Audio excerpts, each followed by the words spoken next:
Hello everyone, चलिए आज की न्यूज़ के बारे में हम लोग जानते हैं। आज की जो न्यूज़ है वो है 2000 से ज़्यादा के यूपीआई ट्रांजैक्शन पर लगेगा टैक्स, अब सरकार ने तोड़ी चुप्पी। आज की जो खबर है उसमें दिया है, देश में डिजिटल भुगतान का सबसे लोकप्रिय माध्यम बन चुके यूपीआई ट्रांजैक्शन को लेकर हाल ही में जीएसटी लगाने की चर्चा तेज हो गई थी, लेकिन सरकार ने अब इस पर पूरी तरह से स्पष्ट कर दिया है कि यूपीआई ट्रांजैक्शन पर फिलहाल कोई अतिरिक्त टैक्स नहीं लगाया जाएगा। इस पर सरकार ने जो सफाई दी है अब उसको हम लोग देखते हैं। मॉनसून सत्र के दौरान 22 जुलाई को राज्यसभा में वित्त राज्य मंत्री पंकज चौधरी ने कहा कि 2000 रुपये से अधिक के यूपीआई लेनदेन पर जीएसटी लगाने की कोई सिफारिश नहीं की गई है। उन्होंने बताया कि जीएसटी से जुड़ा हर फैसला जीएसटी काउंसिल की सिफारिश पर होता है, जिसमें केंद्र और राज्य दोनों के प्रतिनिधि शामिल होते हैं।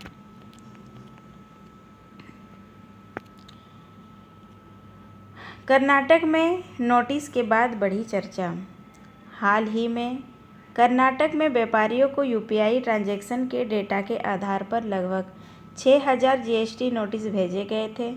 इसके बाद पूरे देश में यह अफवाह फैल गई कि सरकार 2000 रुपये से ज़्यादा रुपये भुगतान पर जीएसटी लगाने की तैयारी कर रही है। कर्नाटक में व्यापारियों के संगठन ने इस कदम का विरोध किया और सड़क पर उतरकर हड़ताल की चेतावनी दी। वहीं आयकर और जीएसटी विभाग ने इस कानूनी कार्रवाई बताते हुए सही ठहराया है। कब जरूरी होता है जीएसटी रजिस्ट्रेशन?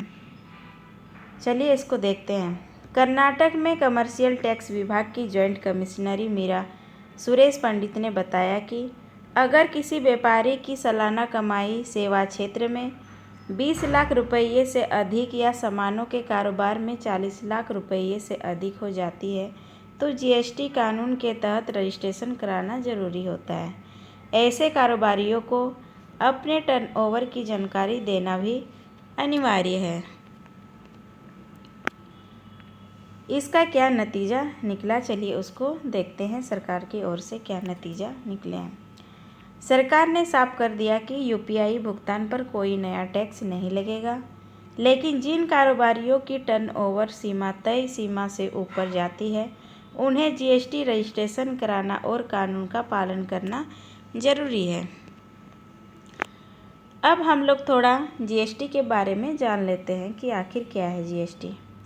जीएसटी यानी वस्तु एवं सेवा कर एक गंतव्य आधारित कर है जो वस्तुओं और सेवाओं के उपभोग पर लगाया जाता है। इसका मतलब है कि जहां वस्तु या सेवा का उपभोग होता है वहीं कर लगाया जाएगा। जीएसटी का उद्देश्य मूल्य संवर्धन पर कर लगाना है और इसका बोझ अंतिम उपभोक्ता पर पड़ता है। जीएसटी के जो मुख्य बिंदु हैं, चलिए उसको हम लोग देखते हैं। जीएसटी के दरें अलग अलग वस्तुओं और सेवाओं पर अलग अलग दरें लागू होती है, जो 5% से लेकर 28% तक हो सकती है। जीएसटी पंजीकरण 40 लाख रुपये से अधिक के सालाना टर्नओवर वाले व्यवसायों के लिए जीएसटी पंजीकरण अनिवार्य है। जीएसटी रिटर्न मंथली या तिमाही बेसिस पर फाइल की जा सकती है। कंपोजिशन स्कीम छोटे व्यवसायों के लिए कंपोजिशन स्कीम उपलब्ध है, जिसमें फ्लैट दर पर कर लगाया जाता है।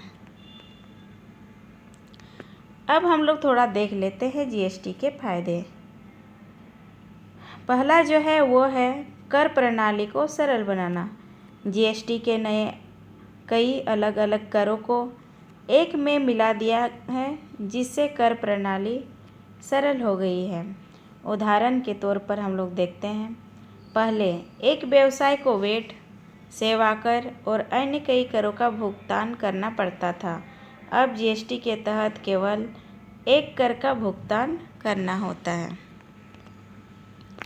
दूसरा जो है वो है व्यापार को प्रोत्साहित करना।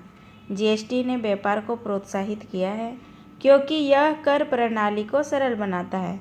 उदाहरण के तौर पर हम लोग देखें तो एक छोटा व्यवसाय जो पहले कर प्रणाली की जटिलता के कारण व्यापार करने में हिचकिचाता था, अब जीएसटी के तहत आसानी से व्यापार कर सकता है। तीसरा जो है वो है कर के बोझ को कम करना। जीएसटी ने कर के बोझ को कम किया है क्योंकि यह कर दरों को कम करता है। उदाहरण के लिए पहले एक वस्तु पर 30% कर लगता था, अब जीएसटी के तहत केवल 18% कर लगता है। अब थोड़ा हम लोग देख लेते हैं जीएसटी के नुकसान। जीएसटी पंजीकरण की जटिलता। जीएसटी पंजीकरण की प्रक्रिया जटिल हो सकती है। उदाहरण के तौर पर देखें तो एक छोटा व्यवसाय जो जीएसटी पंजीकरण की प्रक्रिया को समझने में असमर्थ है, वह पंजीकरण नहीं करवा पाता है। दूसरा जिसके नुकसान है वह है जीएसटी रिटर्न की जटिलता। जीएसटी रिटर्न की प्रक्रिया जटिल हो सकती है।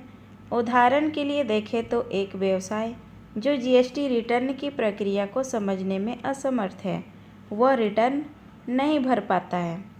कर दरों की जटिलता। जीएसटी कर दरें जटिल हो सकती है। उदाहरण के लिए एक व्यवसाय जो जीएसटी कर दरों को समझने में असमर्थ है, वह सही कर दर का भुगतान नहीं कर पाता है। अब थोड़ा हम लोग देखते हैं यहाँ पर कि किन किन वस्तुओं पर जीएसटी नहीं लगते हैं। हाथ से चलाए जाने वाले कृषि उपकरण जैसे कुदाल, फावड़े, गेंडे, पिक्स, कुदाली, कांटे और रेक, कुल्हाड़ी, बिल हुक और इसी तरह के काटने के उपकरणों पर जीएसटी नहीं लगता है। अब हम लोग थोड़ा देख लेते हैं कि किन किन वस्तुओं पर जीएसटी लगते हैं। कृषि उपकरण जैसे फलों, अनाजों, सूखी फलीदार सब्जियों या अन्य कृषि उपज की सफाई, छटाई और ग्रेडिंग के लिए आने वाली मशीनों पर 18% की जीएसटी लगता है। बीज और कीटनाशक। बीज और कीटनाशक की खरीद पर 18% का जीएसटी लगता है। इसके बाद आगे हम लोग देखें सोना और गहने। सोने पर 30% का जीएसटी लगता है, जबकि मेकिंग चार्ज 5% का जीएसटी लगता है। पॉपकॉर्न। सिनेमाघरों में खुले रूप में बिकने वाले पॉपकॉर्न पर 5% का जीएसटी देना पड़ता है यानी लगता है। आज के लिए बस इतना ही। इसी तरह हमारे साथ बने रहिए करंट न्यूज़ को जानने के लिए। Thank you.